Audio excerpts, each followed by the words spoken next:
سرگوشیاں کرنے والی گڑیا۔ عائشہ 11 سال کی تھی جب اسے اپنی نانی کے گھر سے ایک کمرے میں پرانی گڑیا ملی۔ وہ گڑیا بہت پرانی تھی۔ اس کا چینی مٹی کا چہرہ دراڑوں سے بھرا ہوا تھا۔ اس کی آنکھیں گہری اور خالی لگتی تھی۔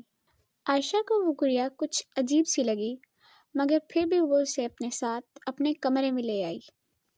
اسی رات جب وہ بستر میں لیٹی تو اسے کچھ سرگوشی سنائی دی۔ عائشہ، آؤ میرے ساتھ کھیلو۔ اس کا دل زور زور سے دھڑکنے لگا۔ اس نے فوراً کمرے کی لائٹ جلائی، لیکن کمرے میں کچھ نہ تھا۔ گڑیا شیلف پر خاموش بیٹھی تھی۔ اس کی شیشے جیسی آنکھیں عائشہ کو گھور رہی تھیں۔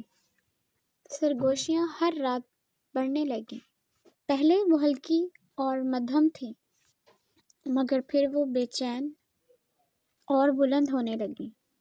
ایک رات عائشہ نے کسی کی ٹھنڈی انگلیاں اپنی گال پہ محسوس کی۔ وہ چیخ کر اٹھی اور اپنی نانی کو جگایا۔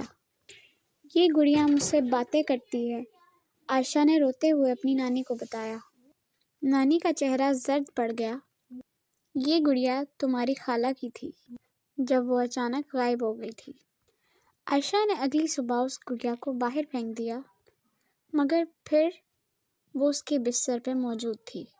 اب کی بار گڑیا کے دراڑوں بھرے ہونٹوں پر ایک بھیانک مسکراہٹ تھی۔ اس رات کے بعد عائشہ پھر نہیں سوئی۔